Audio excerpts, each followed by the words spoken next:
Hi friends, ఈ వీడియోలో మనం 3వ తరగతి ఇంగ్లీష్ పాఠ్యపుస్తకంలోని పోయెట్స్ గురించి తెలుసుకుందాం. మొదటి పోయం 3వ తరగతిలో ద స్వింగ్.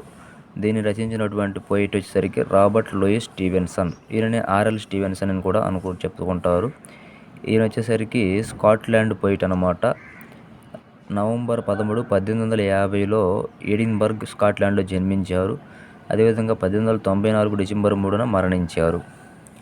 ఈయన రచించిన పోయమ్స్ వచ్చేసరికి the lamp lighter, songs of travel and other versus, అదేవిధంగా ద హౌస్ బ్యూటిఫుల్ అనే పోయమ్స్ని ఈయన రచించడం జరిగింది. అదేవిధంగా ఈయన రచించినటువంటి షార్ట్ స్టోరీస్ అంటే కథలు అన్నమాట. Strange case of doctor Jekyll and my Hyde, the bottle imp, the body snatcher, Olalla Markheim అనే షార్ట్ స్టోరీస్ని రచించడం జరిగింది. అదేవిధంగా ఈయన రచించినటువంటి బుక్స్ ద ట్రెజర్ ఐలాండ్ 1883లో రచించారు. కిడ్నాప్డ్ అనేటువంటిది 1886లో రచించారు. ద బ్లాక్ యారో అనేటువంటి దాన్ని 1883లో రచించారు. ద మాస్టర్ అనేటువంటి దాన్ని 1888లో రచించారు. ద చైల్డ్స్ గార్డెన్ వర్సెస్ అనేటువంటి దాన్ని 1885లో రచించారు. ఈయన వచ్చేసరికి పీరియడ్ వచ్చేసరికి విక్టోరియా ఎరా అంటారు. ఈయన ఉన్న కాలాన్ని విక్టోరియా ఎరా అంటారు. తర్వాత poem the wheels on the bus. దీన్ని రచించినటువంటి వారు వెర్నా హిల్స్ అనేటువంటి వారు రచించారు. ఈయన వచ్చేసరికి 1898లో జన్మించారు. 1990లో మరణించారు. ఈయన వచ్చేసరికి వాల్నట్ హిల్లో బ్యూరియల్ చేయడం, walnut hill symmetry, Massachusetts, America అంటే ఈయన వచ్చేసరికి అమెరికా కాబట్టి అమెరికన్ పోయిట్ అన్నమాట ఇతను. ఈయన వచ్చేసరికి అమెరికాలోని మసాచుసెట్స్లో వాల్నట్ హిల్ అనే సిమెట్రీ అనే దాంట్లో ఈయన్ని పూడ్చిపెట్టడం జరిగింది. పోయం వచ్చేసరికి తర్వాత పోయం ద మూన్. దీన్ని రాసినటువంటి వారు ఎలిజా లీ కాబార్ట్ ఫాలెన్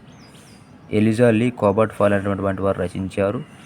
వీరు వచ్చేసరికి అమెరికాలోని మసాచుసెట్స్లో 1787 ఆగస్టు 15న జన్మించారు.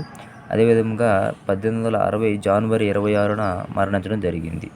వీరు కూడా అమెరికన్ పోయిటే. వీరి కొడుకు వచ్చేసరికి చార్లెస్ క్రిస్టోఫర్. వీరి తల్లిదండ్రులు వచ్చేసరికి సారా బారెట్, శామ్యూల్ క్యాబాట్. అదేవిధంగా ఈయన రచించినటువంటి పుస్తకాలు వచ్చేసరికి లిటిల్ సాంగ్స్ 1856లో రచించారు. అదేవిధంగా ద పెడ్లర్ ఆఫ్ డస్ట్ 1855లో రచించారు. 3 లిటిల్ కిటెన్స్ అనే దాన్ని రచించారు. హూ స్పోక్ నెక్స్ట్ అనే పుస్తకాలు రచించడం జరిగింది. అదేవిధంగా తరువాతి పోయం వచ్చేసరికి the little plant. Kate Louise Brown, American poet.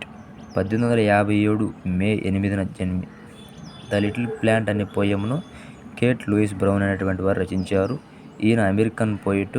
ఈయన 1857 మే 8న జన్మించారు. 1921 డిసెంబర్ 31న మరణించారు. అదేవిధంగా ఈయన చేసినటువంటి వర్క్స్, గుర్తించదగిన వర్క్స్ ఏంటంటే the plant baby and it's friends అనేటువంటి రచన, అదేవిధంగా లిటిల్ పీపుల్, అదేవిధంగా అలెస్ అండ్ టామ్ అనే రచనలు చేశారు. ది ఫ్రెండ్స్ 3వ తరగతిలోని పోయమ్స్ అండ్ పోయిట్స్ గురించి. ఈ వీడియో కనుక మీకు నచ్చినట్లయితే లైక్ చేయండి, ఈ వీడియోని షేర్ చేయండి, సబ్స్క్రైబ్ చేసుకోండి. Thanks for watching this video.